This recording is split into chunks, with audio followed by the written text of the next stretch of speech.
Bismillahirrahmanirrahim. Assalamualaikum warahmatullahi wabarakatuh. Innal hamdalillah nahmaduhu wa nasta'inuhu wa nastaghfiruhu wa nastahdihi wa na'udzu billahi min shururi anfusina wa min sayyiati a'malina. May yahdihillahu fala mudilla lahu wa may yudlil fala hadiya lahu. Asyhadu an la ilaha illallah wahdahu la syarika lahu wa asyhadu anna Muhammadan 'abduhu wa rasuluhu la nabiyya ba'da. Wa Allah tabaraka wa ta'ala fi kitabihil karim, ya ayyuhalladzina amanu taqullaha haqqa tuqatih wa la tamutunna illa wa antum muslimun. Ya ayyuhan nasu taqu rabbakum alladzi khalaqakum min nafsin wahidah wa khalaqa minha zawjaha wa batha minhuma rijalan katsiran wa nisaa'a wattaqullaha alladzi tasaaluna bihi wal arham innallaha kana 'alaykum raqiban. Ya ayyuhalladzina amanu taqullaha wa qulu qawlan sadida yuslih lakum a'malakum wa yaghfir lakum dhunubakum wa may yuti'illaha wa rasulahu faqad faza fawzan 'azima. Amma ba'd, Bapak-bapak, ibu-ibu dimuliakan oleh Allah Subhanahu wa taala, para hadirin sekalian, utamanya para alim, para ulama, para asatidzah yang semoga diberikan kesehatan, senantiasa diberikan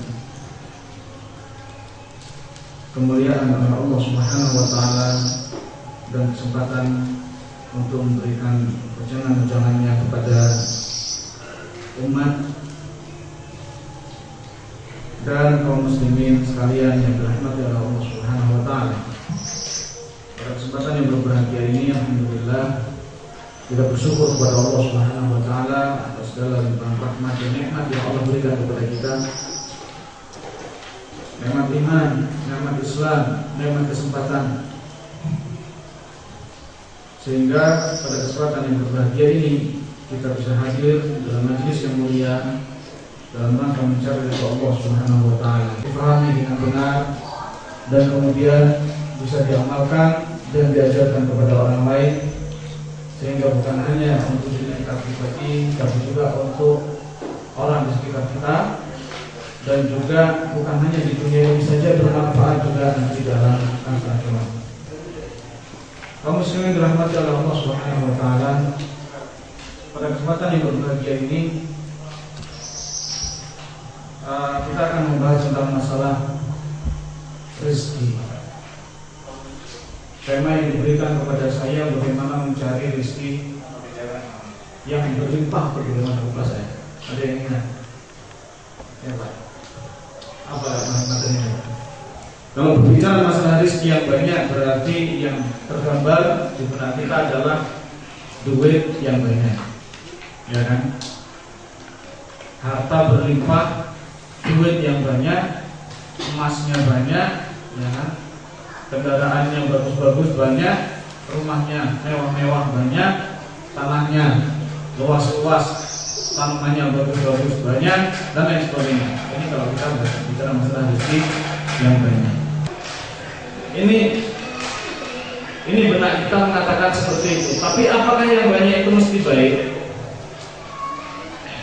Apakah yang banyak itu mesti baik? Nanti akan kita korelasikan dengan antara yang banyak dengan yang barokah.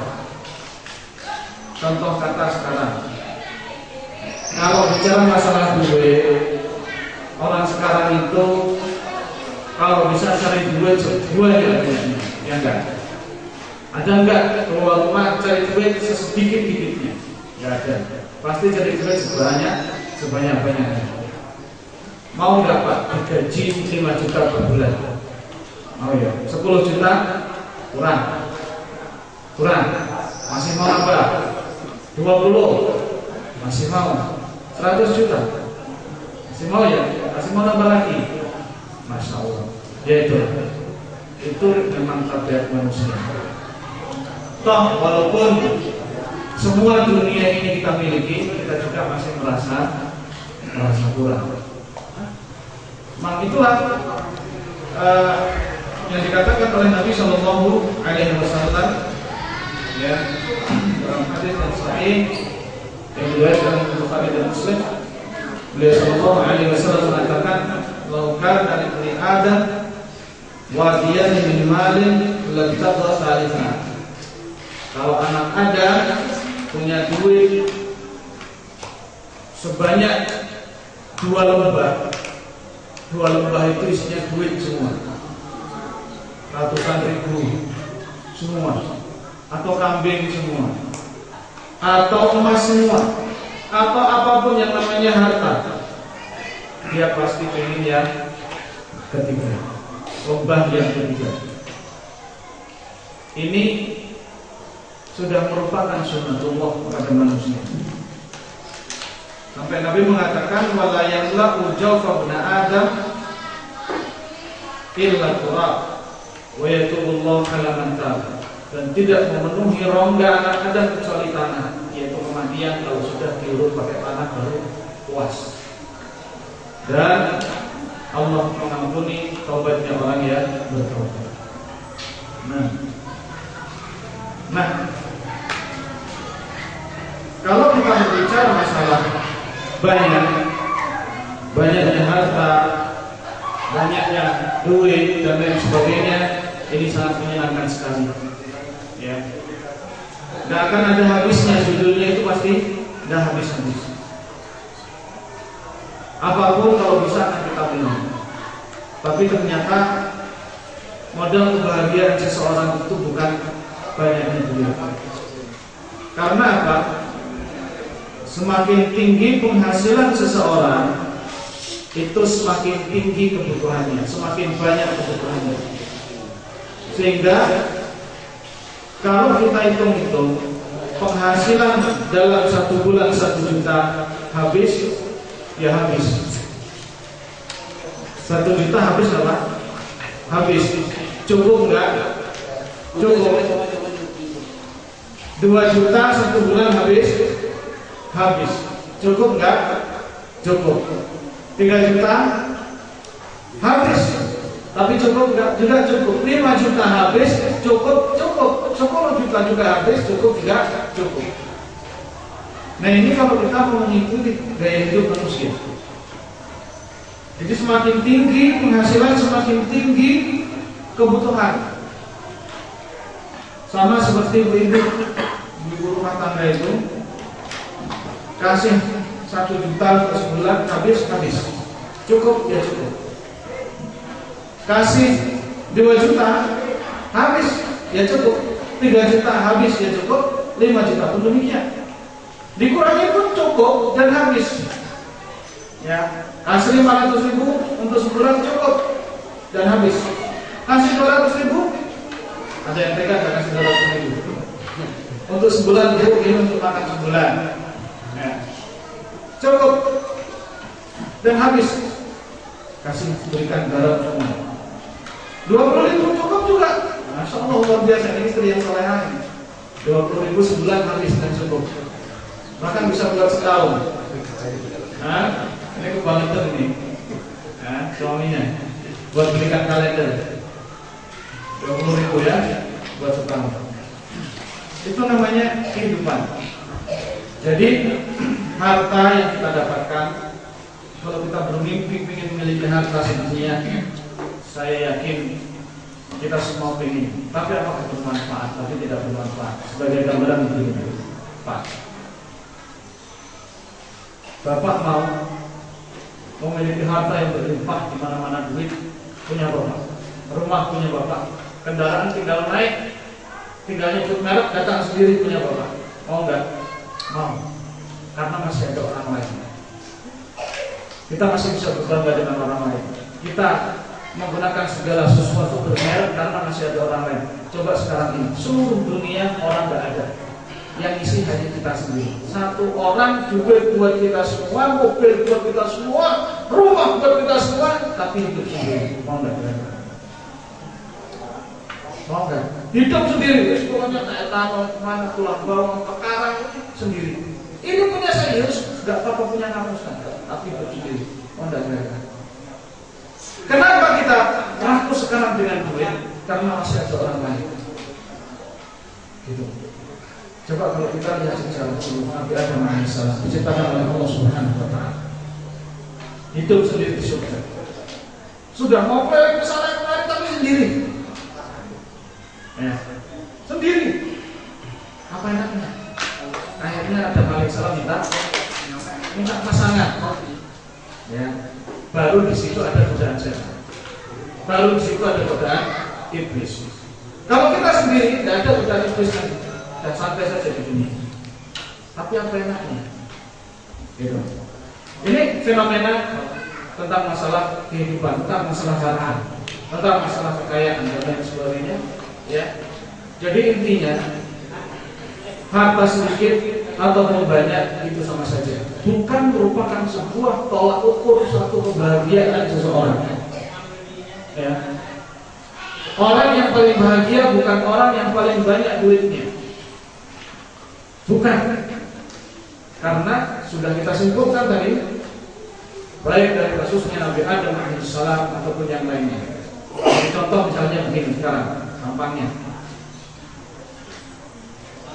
Hidup kaya raya, gaji 100 juta per bulan, mobil di mana-mana, rumah di mana-mana, ya. Tapi seterus, atau hidup biasa-biasa saja, penghasilan dia pas-pasan, buat makan juga pas-pasan, tapi sehat. Pilih mana? Kaya raya tapi seterus enggak? Bermanfaat enggak? Enggak bermanfaat. Bisa dibawa mati enggak? Enggak bisa dibawa mati. Dan itulah hikmahnya kenapa kain kafan itu tidak punya kantong. Ada nggak pernah lihat kain kafan bikin kantongan? Hah? Kira-kira kalau kain kafan ada kantongnya mau diisi apa, Pak? Tentu diisi tanah. Nggak ada manfaatnya. Yauma la yanfa'u malun wala banun illa man atallaha biqalbin salim. Tidak ada manfaatnya harta dan anak-anak nanti dari kiamat, kecuali yang datang menghadapmu dengan bawa hati yang selamat. Itu nanti yang paling kita andalkan. Kalau harta seberapa pun kita mau cari harta, ya susah payah kita mencarinya. Peras keringat, banting tulang, pergi pagi pulang sore, pergi anak belum bangun, pulang anak sudah tidur, ya kan?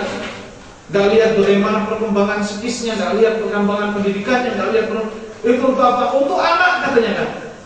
Tapi ternyata itu tidak dibawa kemana-mana, tidak dibawa masuk kubur, tidak dibawa ke alam akhirat dan lain sebagainya. Subhanallah. Nah, ternyata harta yang banyak itu menyilaukan kita, membuat kita lupa diri dan daratan, sehingga seolah-olah kebutuhan kita paling pokok adalah harta. Apapun yang kita lakukan kalau bisa untuk harta, untuk duit. Apapun yang kita kerjakan, bahkan ucapan-ucapan kita kalau bisa menghasilkan duit.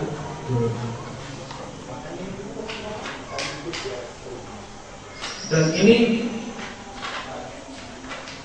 sebenarnya bagi seorang muslim bukanlah tujuan hidup. Tujuan hidup kita tentu bukan duit, ya, bukan harta. Karena Allah Subhanahu wa taala mengingatkan kepada kita,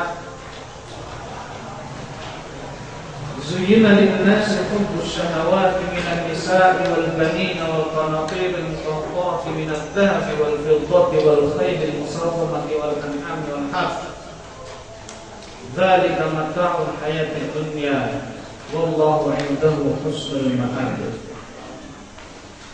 Dihiasi bagi manusia, diperindah untuk manusia hubbus syahawat, cinta terhadap syahwat. Bentuknya apa syahwat tersebut? Minan nisa'i wal banin, cinta kepada istri-istri, cinta kepada anak-anak, wal qanatiril muqantarah, dan cinta kepada harta yang berlimpah. Bentuknya minadh dhahabi wal fiddati wal khayli musawwamati wal an'am, yaitu harta yang berlimpah dari emas, perak, kuda peliharaan, binatang-binatang ternak, wal harth, dan perkebunan. Dzalika mata'ul hayatid dunya, itulah perhiasan kehidupan dunia. Wallahu 'indahu husnul ma'ab, dan di sisi Allah Subhanahu wa taala sebaik-baik tempat kembali. Ini pilihan. Ini surat Al-Imran ayat 14. Diperindah bagi manusia, dihiasi manusia itu dengan cinta syahwat. Ya, bentuknya wanita, anak-anak. Orang yang punya istri dua akan berbangga kepada orang yang punya istri satu. Orang yang punya istri satu akan berbangga kepada orang yang belum punya istri. Betul gitu? Orang yang punya istri 4 akan berbangga pada orang yang punya istri 3, dan seterusnya seperti itu. Padahal belum tentu istri yang banyak hidupnya bahagia.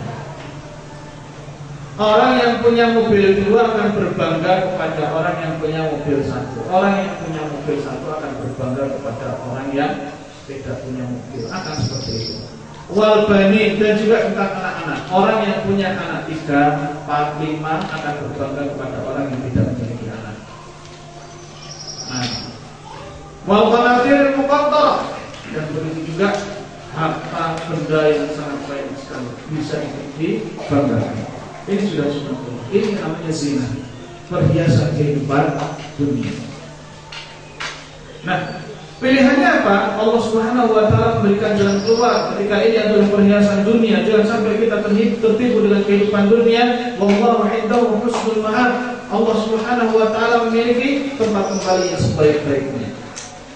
Maka di situ ya, ketika dikatakan adalah sebaik-baik tempat kembali, maka kita harus pilih itu. Sebagai hamba Allah Subhanahu wa taala, kita tidak boleh menyimpan dari itu. Kita harus mengambil pilihan Allah Subhanahu wa ta'ala. Dalam ayat lain Allah Subhanahu wa ta'ala berfirman dalam surat Al-Hadid, "I'lamu annama al-hayatud dunya la'ibun wa lahwun wa zinatun wa tafakhurun bainakum wa takathurun fil amwali wal aulad kamathali ghaythin 'ajaba al-kuffara nabatuhu thumma yahiju fatarahu musfarran thumma yakunu hutaman wa fil akhirati 'adabun shadid wa maghfiratun minallahi wa ridwan wa ma hayatud dunya illa mata'ul ghurur." Ketahuilah, ya, ini kita berbicara tentang masalah apa? Gambaran kehidupan dunia. Ketahuilah bahwasanya kehidupan dunia hanyalah laibun, hanyalah permainan. Ketahuilah bahwasanya kehidupan dunia hanyalah permainan, walahun sia-sia, wazinatun dan perhiasan, watafakhurun dan berbangga-banggaan, sombong-sombongan, watakathurun bainakum fil amwali wal aulad dan berbanyak-banyakan harta dan anak-anak. Nah, semakin banyak hartanya semakin sombong, semakin banyak anaknya semakin sombong, semakin banyak istrinya semakin sombong, dan lain sebagainya. Kama tadi ghaitin ajabul kuffar nabat, seperti hujan yang turun yang membuat kagum para petani dengan menumbuhkan tumbuh-tumbuhan. Ya, hujan turun, tumbuh-tumbuhan hidup. Kalau hujan tidak turun, tumbuh-tumbuhan mati. Nah, ketika hujan turun membuat kagum para petani, tumbuh-tumbuhannya hidup. Kemudian pada titik puncaknya dia mengalami kejayaan, tumbuh-tumbuhan tersebut buah dengan buah-buahan yang paling bagus, dipanen dengan panen-panenan yang paling bagus. Kemudian tumbuh-tumbuhan tersebut menguning dan kemudian hancur dan binasa. Sama kehidupan kita. Ya, kehidupan kita pun di dunia seperti itu. Kita tumbuh seperti tumbuh-tumbuhan itu. Pada titik puncaknya kita mengalami kejayaan, terus kemudian semakin lama semakin rapuh, semakin lama semakin apa? Semakin keriput, semakin terpuruk, kemudian mati. Allah Subhanahu wa ta'ala memberikan gambaran hidup ini hanyalah lahibun, main-main, walahun, sia-sia, watafakhurun. Masa ada hidup kita sia-sia? Apa gunanya kita jungkir balik? Apa gunanya kita kerja setiap hari? Apa gunanya kita susah payah kalau oleh Allah Subhanahu wa ta'ala hanya dibilang hidup kita sia-sia dan main-main, buat berbangga-banggaan, sombong-sombongan. Makanya orang yang hartanya banyak, istrinya banyak dan lain sebagainya, itu nggak akan bisa sombong kalau hidupnya sendiri di dunia. Ya, walaupun seberapa pun harta melimpah buat kita semuanya di dunia, tapi kalau kita hidup sendiri kita nggak bisa sombong karena kehidupan ini hanyalah untuk itu.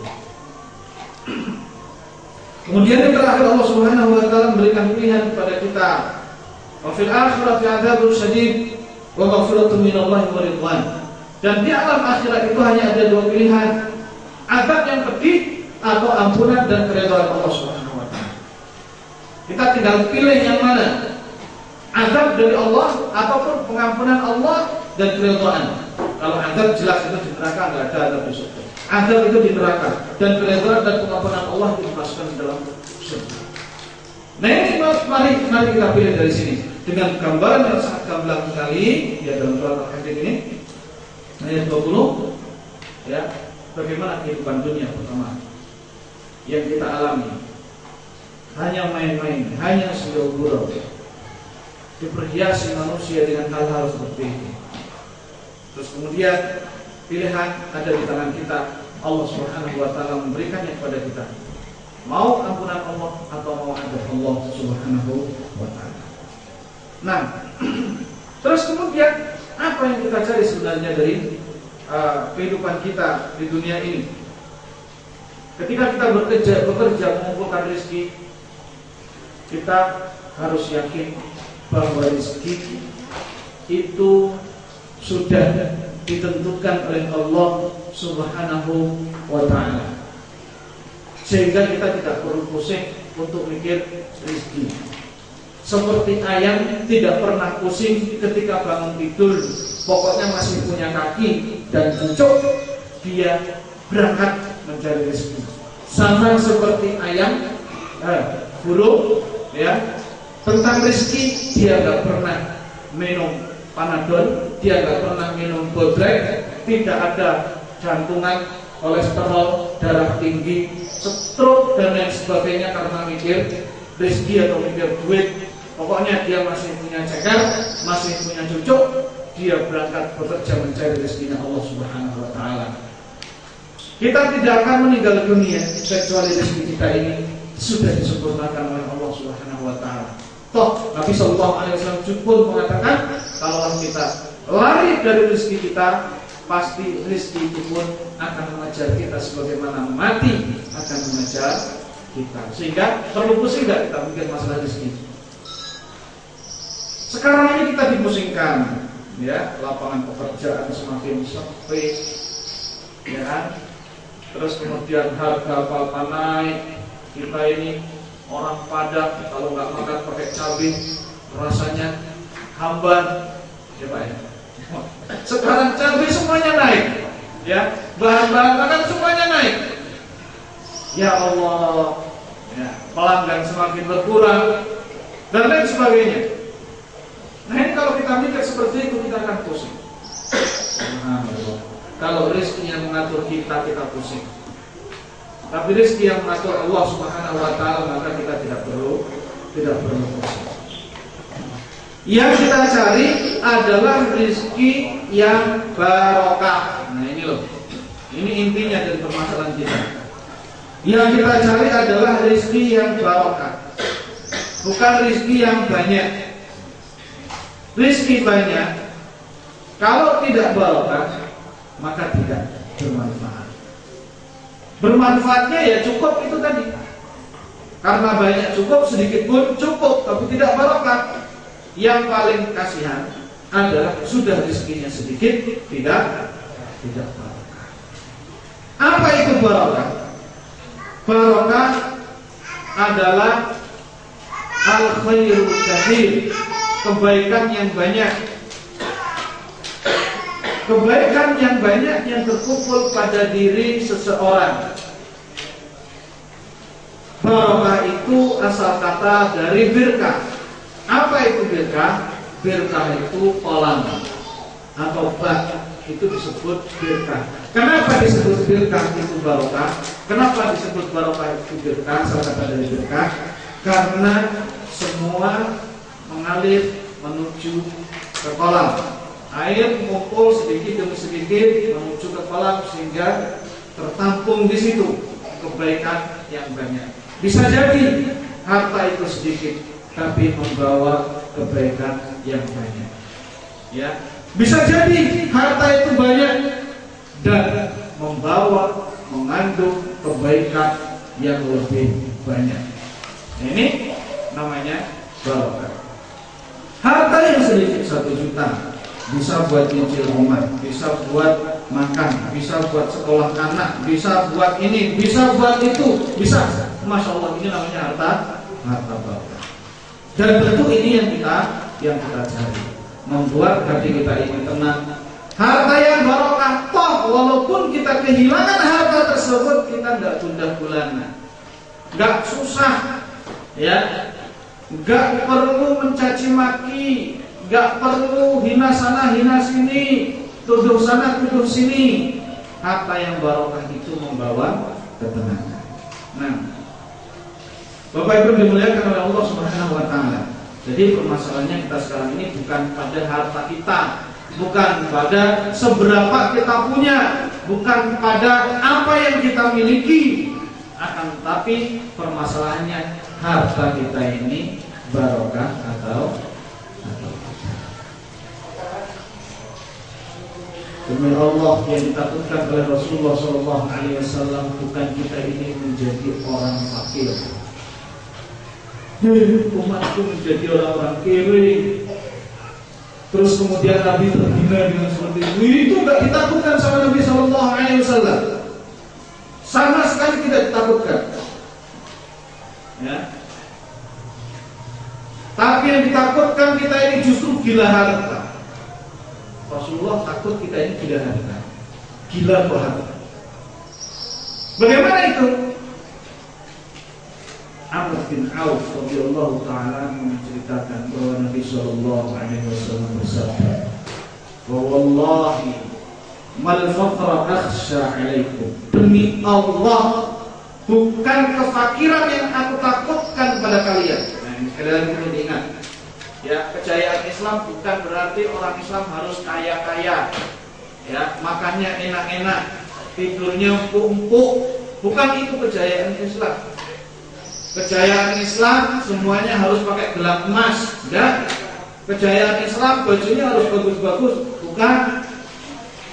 Mal faqra akhsha 'alaikum, demi Allah, bukan kefakiran kemiskinan yang aku takutkan pada kalian. Walakin akhsha an tubsata 'alaikumud dunya. Akan tetapi yang aku khawatirkan, yang aku takutkan atas kalian, surga dunia itu dibentangkan kepada kalian. Gimana itu dunia dibentangkan?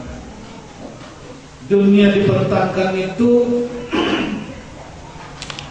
kalian diberikan dunia sebanyak-banyaknya, diberikan harta sebanyak-banyaknya, kalian diberikan kedudukan setinggi-tingginya, kalian diberikan emas sebanyak-banyaknya. Ini yang ditakutkan oleh Nabi SAW, bukan kemiskinan. Nabi nggak khawatir kalau kita miskin. Bahkan Nabi SAW mengharapkan kita ini orang-orang miskin. Lihat, ada. Beliau mengharapkan agar beliau itu dikumpulkan bersama orang-orang miskin. Ya, doa beliau sallallahu alaihi wasallam, ya Allah, hidupkan aku dalam keadaan miskin, wafatkan aku dalam keadaan miskin, dan bangkitkan, kumpulkan aku nanti bersama golongan orang-orang yang miskin. Berani nggak Pak doa begini Pak? Ayo kalau doa begini berani, ayo saya tuntun. Rasulullah berani doa seperti ini. Ya Allah, hidupkan aku dalam keadaan miskin, matikan aku dalam keadaan miskin, dan bangkitkan, kumpulkan aku nanti bersama golongan orang-orang yang miskin. Berani enggak? Jadi bukan kebanggaan Rasulullah SAW umatnya itu menjadi kaya raya semuanya. Tapi jangan diartikan terus kemudian kemudian Islam melarang orang muslim menjadi kaya, karena harta itu sudah dibagi-bagi oleh Allah Subhanahu wa taala. Bahkan sebelum kita lahir pun Allah sudah menentukan hartanya untuk kita. Ya. Sebelum kita lahir itu harta sudah ditentukan untuk kita.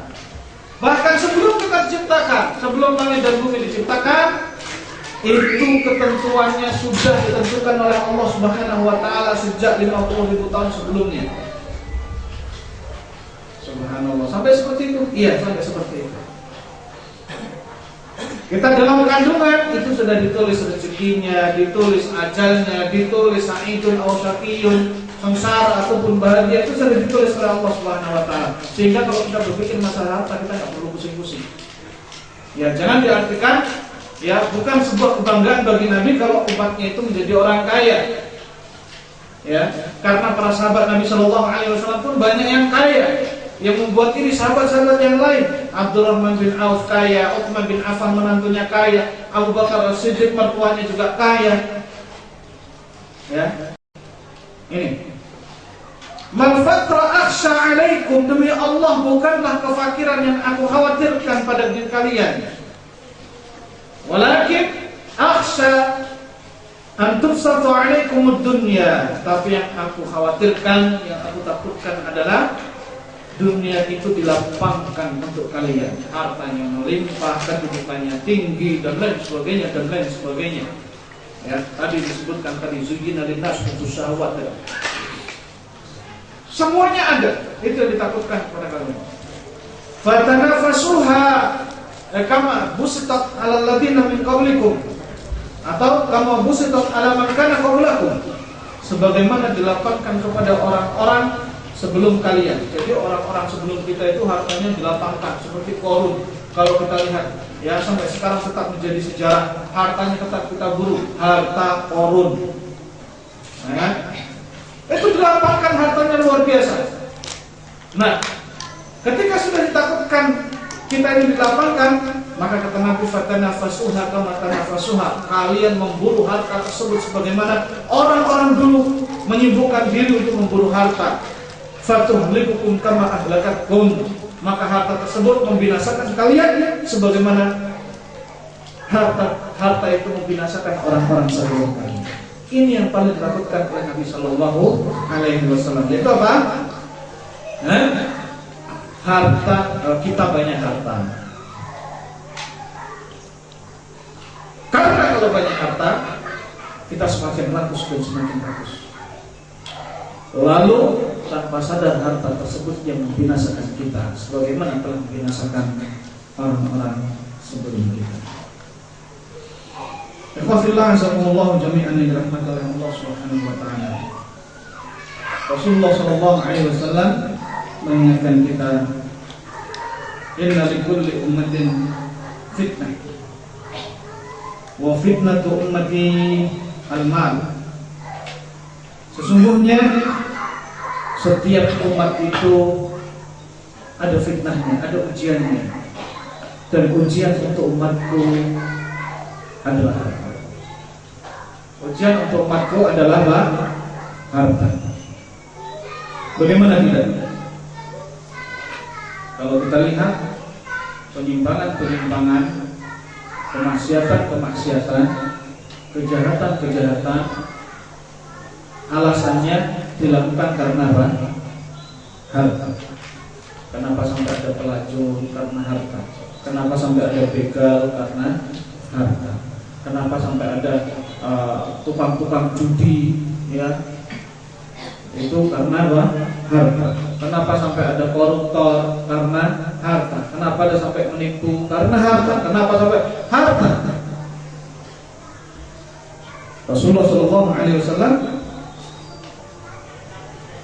menekankan bahwa fitnahnya, ujiannya umat ini adalah harta.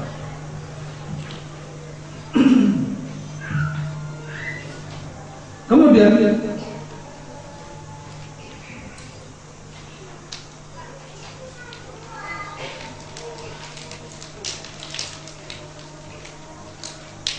Nabi Shallallahu Alaihi Wasallam mengingatkan kitab ini tentang harta dan bahaya harta bukan karena tidak ada alasan. Alasan yang sangat kuat adalah agar kita ini jangan sampai terjerumus ke dalam kekufuran, kebinasaan. Hidup di zaman sekarang ini kita digiring kepada pemikiran-pemikiran sekuler, kapitalis dan lain sebagainya, yang ujung-ujungnya adalah juga harta. Coba sekarang ya, kalau kita keluar rumah untuk bekerja, alasan yang paling kuat adalah mau kemana, mau cari duit, mau kemana, mau cari kerja.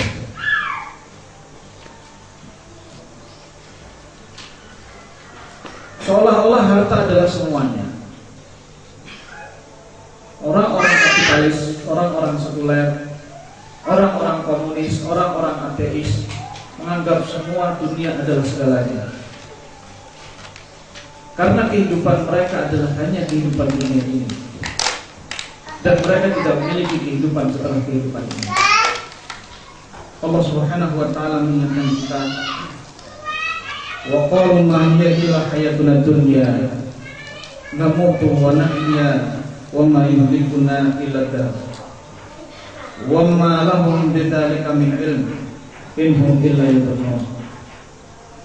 Mereka mengatakan, kehidupan kami hanyalah kehidupan dunia ini.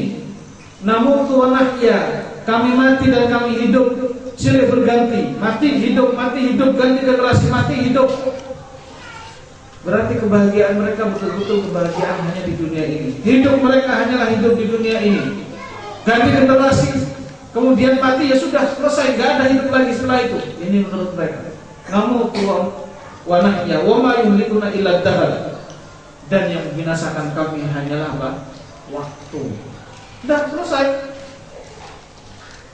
Gak yakin mereka dengan adanya alam kubur, siksa kubur, adab kubur, fitnah kubur, nikmat kubur, apalagi tentang masalah surga, apalagi tentang masalah neraka. Dan kita pengen digiring kepada seperti itu. Mungkin secara zahir kita masih yakin alam kubur itu ada, alam barzakh itu ada, alam akhirat itu ada. Tapi secara praktek kita digiring untuk tidak yakin. Artinya apa? Seorang muslim digiring untuk tidak kenal yang halal dan yang haram. Dan itu menjadi mayoritas pemikiran kita. Orang Islam ya dibikin kabur dengan yang halal dan yang haram, dibikin kabur dengan aturan-aturan Allah Subhanahu wa taala. Pokoknya harta berlimpah. Allah Subhanahu wa taala menyatakan wa ma lahum bidzalika min ilmin. Mereka itu enggak punya ilmu tentang itu.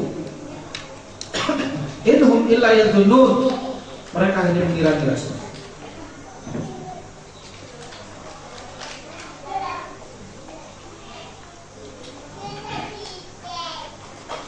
Mereka tidak punya ilmu, tidak punya pengetahuan tentang masalah ini. Tapi kita sekarang ini sadar atau tidak sadar kita terbawa dengan pola hidup mereka. Mereka memiliki pola hidup dan kita mengikuti.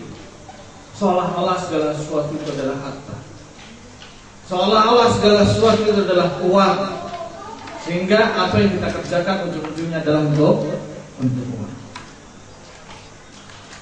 Allah Subhanahu wa taala juga mengajarkan, mengabarkan tentang kehidupan orang-orang musyrikin, orang-orang ahli kitab. Wa la tajidannahum ahrasan nasi ala hayatin wa min alladziina asyraku yawaddu ahaduhum ayu ammaru alfasanah wa ma huwa bimuzahzihi min al'adzabi ayu ammar. Orang-orang Yahudi, engkau akan dapati mereka adalah orang-orang yang paling rakus dengan kehidupan dunia. Begitu juga orang-orang musyrik, rakus dengan kehidupan dunia. Yawaddu ahaduhum la yu'ammaru alfasanah. Mereka berharap kalau bisa hidup 1000 tahun. Mau nggak hidup 1000 tahun? Mau? Enggak. Kenapa, Pak? Iya, mungkin kayak apa? Iya. Bahasa niki soalnya kita sah. 76. Usia umat Muhammad sallallahu alaihi wasallam antara 60 sampai 70 tahun. Sekarang kita diberi 100 tahun. Alhamdulillah usianya panjang. Tapi terkadang itu bukan sebuah kebaikan. Ya. Mungkin kita satu sisi bangga. Usia saya 100 tahun. Teman-teman saya sudah pada mati semua, tinggal saya. Satu sisi kebanggaan. Tapi sisi lain, masya Allah, betapa sengsaranya nggak diopeni oleh anak. Nggak dia Pak, nggak diperhatikan sama anak. Bikin repot, dititipkan ke orang lain, diopeni sama mantu dan lain sebagainya. Sedih nggak kira-kira? Sedih nggak ya? Kalau usia 1000 tahun mau buat apa? Tapi orang-orang Yahudi, orang-orang musyrikin, orang-orang kafirin, orang-orang sekuler, kapitalis, komunis, ateis, mereka pengen hidupnya panjang. Ya, kalau bisa merebut harta orang lain, rebut harta orang lain. Kalau bisa merebut negara orang lain, rebut negara orang lain. Kalau bisa, untuk apa? Untuk hidup lebih panjang. Mereka berperang untuk hidup. Mereka membunuh untuk hidup. Mereka berbeda dengan orang Islam. Pandangannya berbeda. Yawaddu ahaduhum la yu'ammaru alfasana. Mereka pengen kalau bisa hidup itu 1000 tahun. Wa ma huwa bimusahsihi minal adzabi ay yu'ammar. Hidup panjang itu juga enggak menyelamatkan dari siksa api neraka. Apa gunanya hidup 1000 tahun? Panjang sekali, tapi ternyata ujung-ujungnya masuk neraka. Padahal satu hari dalam akhirat itu adalah 1000 tahun. Ya, satu hari dalam akhirat itu 1000 tahun. Akankah kita hidup di alam akhirat 2 hari, 3 hari, 4 hari? Tidak. Hidup di alam akhirat itu tidak ada mati. Ya, Nabi Shallallahu Alaihi Wasallam menegaskan, ketika seluruh penduduk surga masuk ke dalam surga, seluruh penduduk neraka masuk ke dalam neraka, fayunadi munadin, maka ada seorang yang menyeru, ya ahlal jannah khuludun la maut, wa ya ahlan nar khuludun la maut.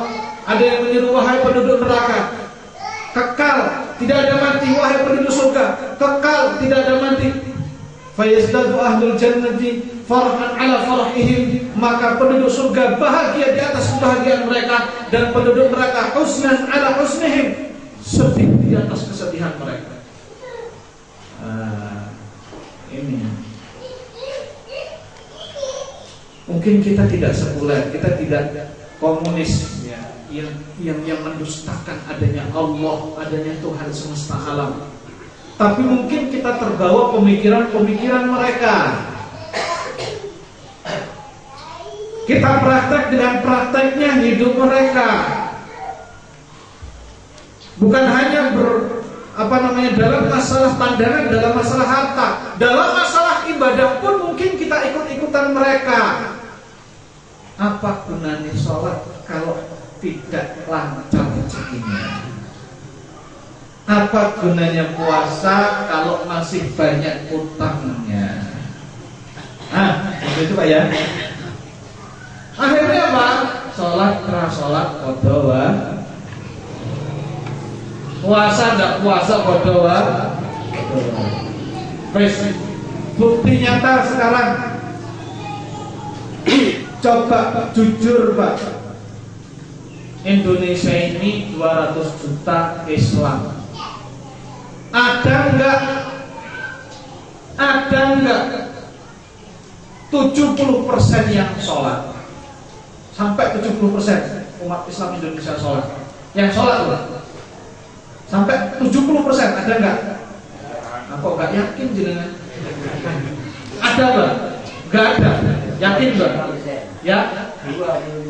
Masya Allah, kejam. Itu kejam. Lalu agamanya apa Mbak?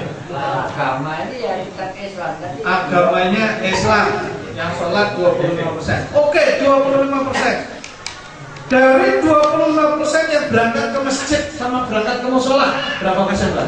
Dari 25% yang sholat. Kurang dari 5%.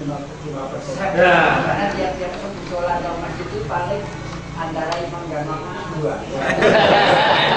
Tiap waktu. Kok jujur Mbak? Karena saya sudah mengalami ya. Selama 70 tahun Mbak ya? Sudah mengalami selama 70 tahun ya? Berarti pengalamannya sangat luar biasa. Ini kalau mau jujur ya, agama kita Islam, pemikiran kita pemikiran. Kalau pemikiran kita pemikirannya Rasulullah, pemikirannya Islam yang diajarkan oleh Nabi SAW, kita akan memenuhi masjid. Paling tidak kita sholat lah. Tapi kalau sampai dikatakan sama banyak hanya 25%, kan mas. Padahal sholat itu yang paling wajib. Yang paling wajib. Ya. Yang paling wajib. Enggak jauh-jauh lah. Terkadang kita juga susah nyuruh anak untuk sholat. Kerabat kita juga kadang belum sholat. Saudara-saudara kita juga belum sholat. Padahal itu wasiatnya Rasulullah SAW. Ali radhiyallahu taala mengatakan, "Kana akhir wasiat Rasulullah SAW as-salat wa ma malakat aymanukum." Terakhir wasiatnya Nabi SAW adalah sholat. Perhatikan sholat kalian.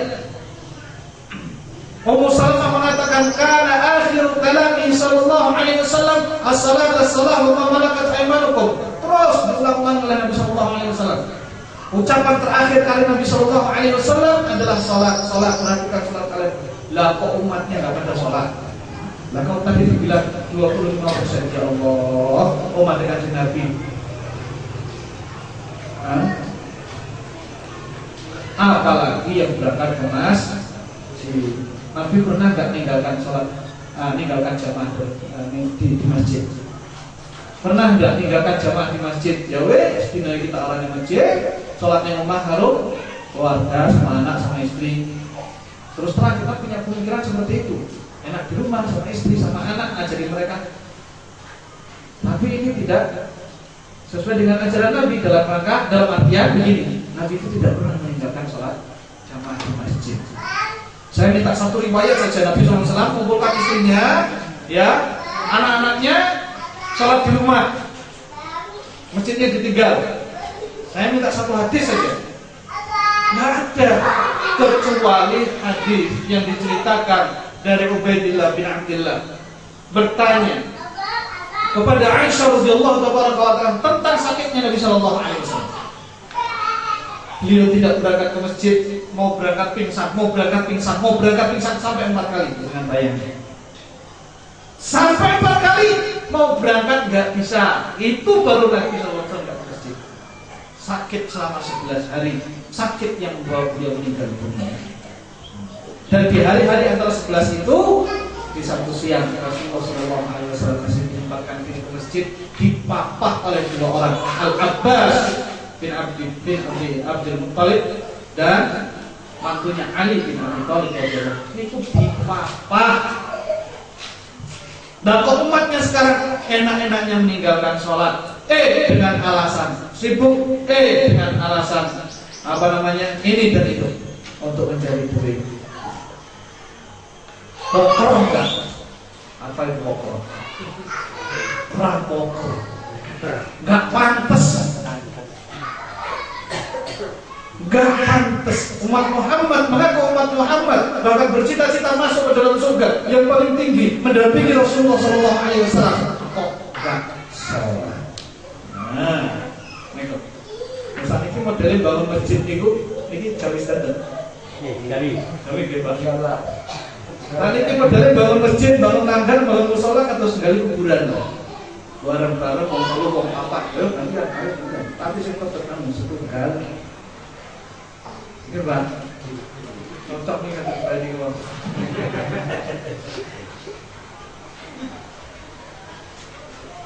Wajar kalau seandainya sekarang ini kita dibikin gila dengan harta. Wajar kan betul? Seolah-olah dunia ini semuanya adalah harta. Kalau punya duit hidup tenang, kalau nggak punya duit hidup susah. Ini pandangan yang salah. Rasulullah SAW bersumpah, wallahi mal faqra akhsha alaikum, demi Allah kemiskinan bukan aku takutkan. Yang aku takutkan bukanlah kemiskinan yang aku takutkan pada kalian. Walakin akan tetapi akhsha alaikum an tubsata alaikum dunya. Aku takut dunia itu dilapangkan untuk kalian. Jadi duitnya punya banyak, kedudukannya tinggi dan lain sebagainya. Terus kemudian kama busitat ala man kana qablakum, sebagaimana dilapangkan kepada orang-orang sebelum kalian. Fatanafasuha kama tanafasuha, kemudian kalian berlomba-lomba ingin meraih harta tersebut sebagaimana orang-orang dulu ingin meraih harta. Fatuhlibukum kama ahlakatum, kemudian harta itu membinasakan kalian sebagaimana harta tersebut membinasakan mereka orang-orang pertama. Nabi SAW ini sebagai gambaran. Kalau tadi kita lihat orang-orang paling bagus dalam kehidupan dunia, orang-orang Yahudi, orang-orang musyrikin, orang-orang kafirin, ya, kalau bisa mereka hidup 1000 tahun, tapi ternyata hidup 1000 tahun itu tidak bisa meloloskan mereka dari kehidupan alam akhirat, yaitu ada Allah Subhanahu wa taala. Nabi SAW dalam riwayat Tabrani dia mengatakan, mali walidunya innama mathali wa mathalud dunya kama mathali raqibin sara fi yawmin sa'if fastadhalla tahta syajaratin sa'atan min nahar thumma raha wa tarakaha. Apalah diriku dengan dunia ini, ya, perbandingan antara Rasulullah SAW dengan dunia, atau posisi Nabi dengan dunia. Mali wali dunia innama mathali wa mathalud dunya, sesungguhnya perumpamaanku dengan dunia hanyalah seperti orang yang sedang safar, ya, orang yang sedang apa? Safar di hari yang sangat panas sekali. Kemudian dia berhenti sejenak sebentar di bawah teduhnya pohon di siang hari. Setelah itu kemudian pergi dan meninggalkannya. Nah, berarti hidup di dunia ini seperti mampir ngiyop. Kalau mbah saya dulu bilang seperti mampir ngombe. Dah selesai. Ya. Enggak lama. Namanya mampir, ya, sebentar. Terus kemudian pergi meninggalkannya. Karena apa? Dunia bukan tujuan hidup. Dunia merupakan salah satu anak tangga, ya, untuk menuju tujuan hidup. Bukan tujuan itu sendiri. Kalau kita misalnya naik anak tangga baru sampai dunia, baru sampai anak tangga pertama, lah kalau sudah berhenti nggak sampai tempat tujuan. Nggak akan sampai tempat tujuan. Ada alam rahim, kita hidup di situ. Ada alam dunia, kita hidup di situ. Ada alam barzakh, alam kubur, kita hidup di situ. Ada alam akhirat, prosesnya sangat panjang sekali. Dimulai dari dibangkitkan, ya, di padang mahsyar dikumpulkan, terus kemudian ada timbangan, ada pembagian catatan kitab, ya, ada hisab, ada sirat, ada surga dan neraka. Ya Allah, panjang sekali. Dan itu, kalau itu pembagian sembako, ngantri enggak? Kalau itu pembagian sembako yang dibagi 1000 orang, panitia yang bagi ada 5 jalur, itu ngantri lebih daripada 2-3 jam. Kalau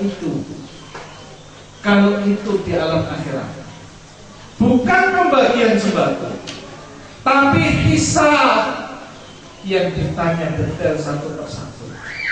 Dan panitianya cuma satu, hanya Allah Subhanahu wa taala saja. Tanpa ada penerjemah antara kita dengan Allah, maka akan berapa hari dari seluruh manusia sejak zaman Nabi Adam sampai manusia akhir saja. Berapa hari, Pak?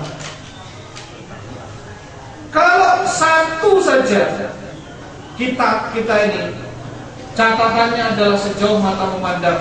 Ada 99 sijil, ada 99 catatan.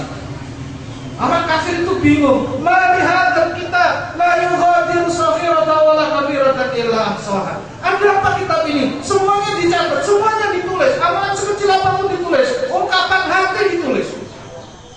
Itu pun nanti dipertanyakan akan berapa hari kita nanti di padang mahsyar, telanjang, enggak pakai sandal. Artinya itu bukan tujuan hidup kita. Dunia ini bukan segalanya. Makanya Nabi Shallallahu Alaihi Wasallam di sini memberikan perumpamaan. Perumpamaan orang hidup di dunia adalah seperti mampir berteduh di bawah pohon, kemudian berangkat lagi. Ya. Mau nggak mau harus pergi. Kenapa? Karena itu bukan tujuan hidup. Nah,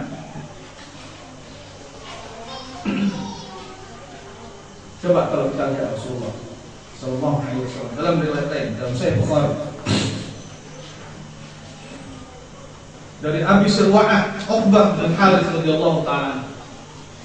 Abu Sirwa'ah itu bunyiannya, namanya adalah Uqbah bin Harits, dan beliau adalah termasuk Badri, ahli Badr. Sallaitu ma'an Nabi sallallahu alaihi wasallam al-'asr. Aku salat bersama Nabi sallallahu alaihi wasallam salat asar.